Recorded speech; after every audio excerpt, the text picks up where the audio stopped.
The night before the wedding, my younger sister, Serena Smith, who was about to marry into a wealthy family, suddenly spoke up. "Jade, don't be a bridesmaid tomorrow." I was helping her try on a bracelet I had meticulously threaded bead by bead, so I didn't quite hear her. Her voice was as soft and delicate as always. "Even though you're my only sister, the vitiligo patch on your face. Guess we'll talk.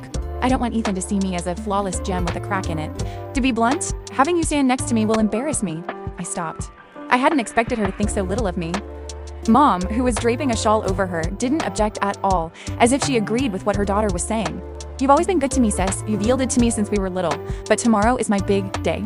Ethan comes from a good background, and I don't want his friends to mock him because of you, saying our family is trash." I looked down at the bracelet made of 108 glittering pearls in my hand. It was a dowry gift I had personally chosen and made for her. Now, this gift felt like a part of my own inadequacy. I slowly removed the bracelet from her wrist and placed it back in the box. "All right," I said softly. Serena sighed in relief. "You're the best, sis, I know it. You love me the most." Mom stroked her long, smooth hair, her eyes filled with pride. "Stop standing here. Go rest. Tomorrow, you have to be the most beautiful bride." I quietly cleared everything on the table, carefully putting away each accessory intended for the maid of honor. Truthfully, I had long grown used to this feeling. That familiarity started when I was 13, that summer. I was gravely ill, leaving a vitiligo patch the size of a fingernail on my left cheek. Initially, Mom and Dad were very worried and took me everywhere for treatment. But 6 months later, my sister, then 11, discovered a similar vitiligo patch on her back while bathing. The atmosphere in our family immediately grew heavy. The doctor said it was an immune-related condition. The treatment would be long, expensive, and there was no guarantee of a complete cure. That night, I was thirsty and got up in the middle of the night, overhearing Mom and Dad arguing in their room. Dad said, "Both of them? The company just started up. Where will we get the money?" Mom spoke quietly, "Then treat one first.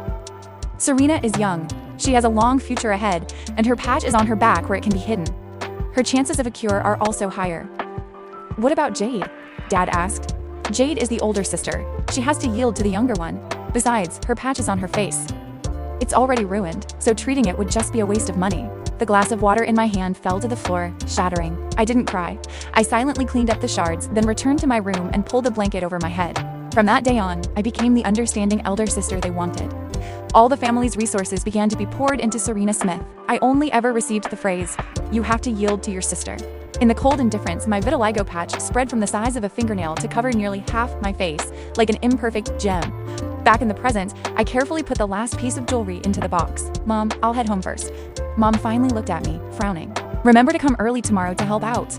Even if you're not the bridesmaid, there are still lots of miscellaneous tasks for the wedding." Yes, I